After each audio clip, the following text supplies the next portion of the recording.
I see it as a complete travesty of justice.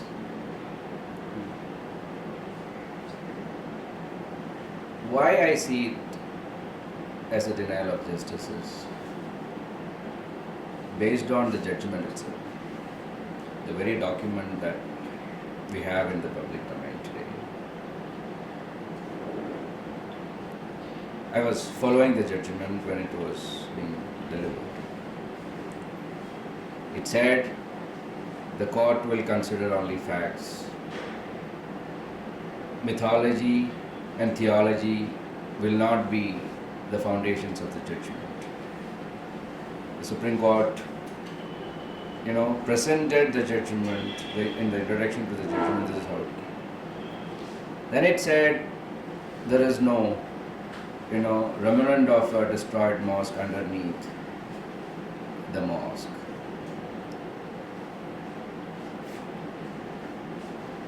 It said installation of the idol was, illegal. Destruction of the mosque was illegal. So all these observations, written observations of the court, gave me a sense before the final twist happened in the judgment that, if these are the observations of the court, I expected that the judgment would favor the Muslim side in the case. That is building the masjid. Not about building the masjid, the land being given back to the Muslims.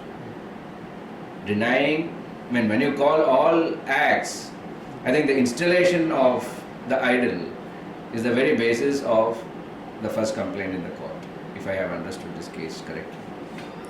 It is only after that the case began. And when you call that process as illegal,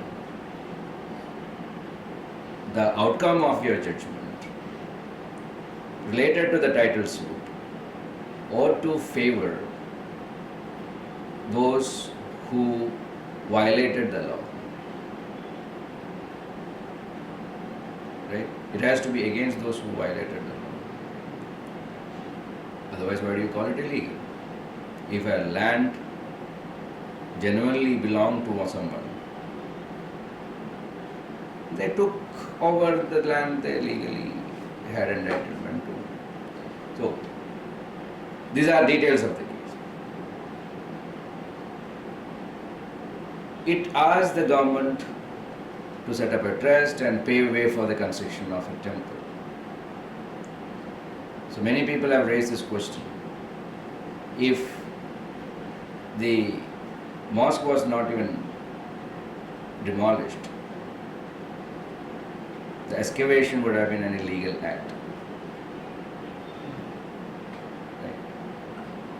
So the destruction which is illegal paved the way for all these investigations to happen. And this is on one side. On the other side, why I feel that justice has been compromised is also related to my personal experience on the day of the demolition of Babri Masjid.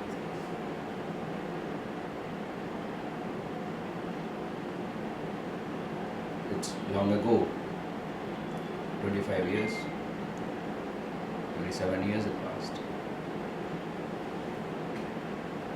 I was a student, an undergraduate student in Delhi when this had happened. As a Muslim who grew up in Kerala, I have never gone through an experience of fear related to my religious identity ever before. It was on the day of the demolition of Babri Masjid that I felt that I, as a Muslim, everything related to my identity has been reduced to the tombs of the mosque. And that is exactly what Advani's Rath Yatra and the campaign towards that led to the destruction of the mosque was all about. Reducing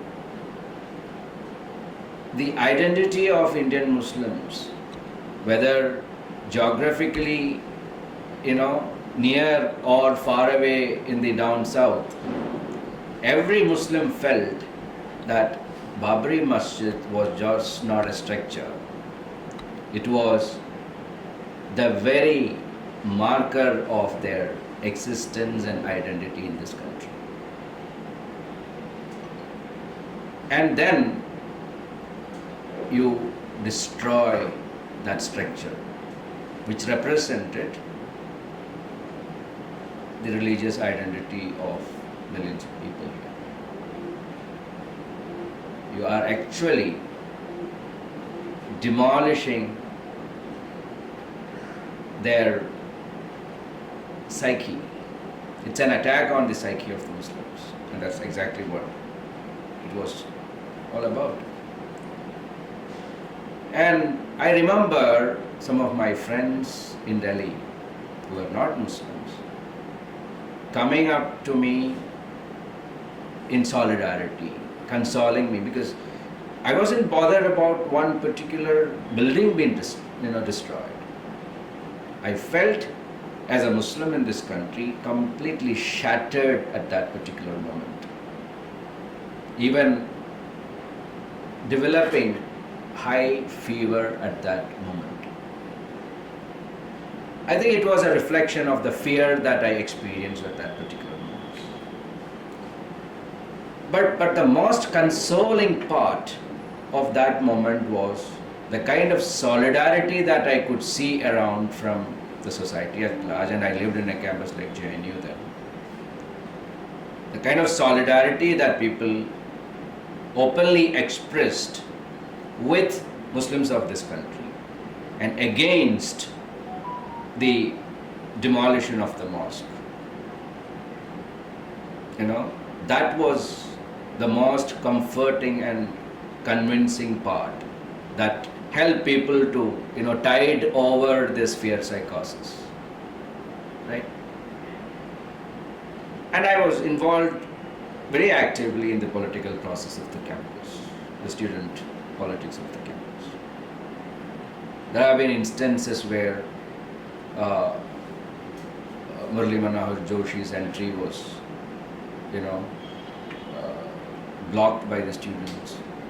Uma Bharati came to the campus, and then there was so much of questioning in the meeting, that public meeting that she attended. There was a boycott march, a huge march led out by the students. Some of us were instrumental in organizing that march. So the campus had a black flag against the visit of people who were implicated in the, people who were, charged in the demolition case, visiting the campus. So that was a process where you renegotiate with this fear that gripped you on that particular day. And for me, the judgment, as a person who believes in the process of law, and having, high expectations from the judiciary as a, justice delivery constitutional mechanism that we have in the country, I expected that the court of this highest court of this country will stand in favor of justice and establish justice through its verdict on the dispute. And therefore, a different judgment that has come now with that I feel completely being let down. That no,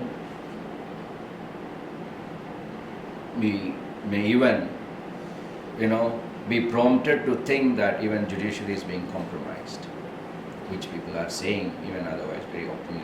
This judgment reflects the changing nature of our judiciary is what people are saying. I think a large number of people feel the same about this. But there has been a process prior to the judgment, the political class, the leadership in this country, right from Prime Minister to everybody else, spoke about keeping calm, accepting the verdict, whatever that may be, keeping restraint, nobody's win nor lose, it's nobody's victory. Imagine for a moment if the judgment was to the contrary. Would people who championed the cause of peace and harmony and keeping calm would have actually kept their calm? We know what happened in the Sabarimala case last year when it happened, earlier this year. The same section of our polity were openly flouting the judgment on the streets, in which two of the Supreme Court judges have expressed their absolute displeasure over what happened after the Sabarimala judgment. We know that in the same case, when the Supreme Court asked the state government, Uttar Pradesh state government, to ensure that the mosque is safe and it is protected, it was destroyed.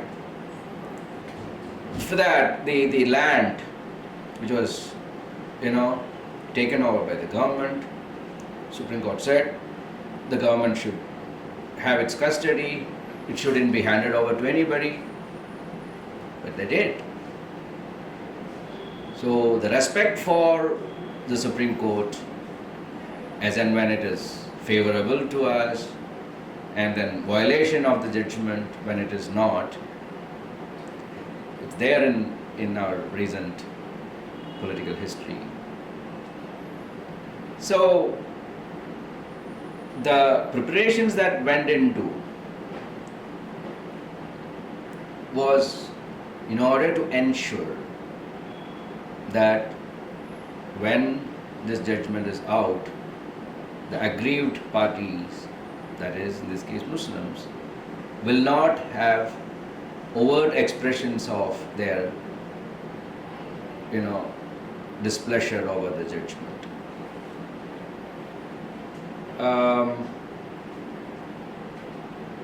So it also would tell us another aspect of this. When the government tells us that accept this judgment, there are others who say that let us accept the judgment, otherwise it is only Muslims who are going to be on a receiving end. Right? There is a very strong feeling among the Muslim community that if the judgment is any different, there could be a lot of bloodshed, riots, and ultimately it is which would be organized riots and state-supported one. I mean, if you go by what happened in Gujarat historically, then it is a very strong possibility. Premeditated violences. Yeah. So, whether it is recognized as, with state patronage or otherwise, the history would tell us that yes, there will be riots. And it is not going to be sporadic. And also RSS chief, even before the judgment, said we are not going to get anything apart from full land. So you already spell out what you want in the judgment, and then they say that we'll accept whatever be the judgment. So it gives us a different impression about the whole process. It is also that many Muslims whom I have spoken to about this issue say that it's ultimately our safety, our security, our life, our property our children's life that is going to be compromised with a different verdict. So wouldn't that tell us something very seriously about the collapse of the rule of law in this country? Where a section of this society is feeling helpless that, yeah, we accept this injustice because otherwise we are going to lose our life. So one has to choose between. But otherwise also it's going to be a lose, right? Because now they call Taj Mahal and they call other Mathura Masjid. So it is not that this is one of the Some people call it as a closure. But it's open. And VHP, one of the VHP leaders said, no, it's not a closure, it's just the beginning.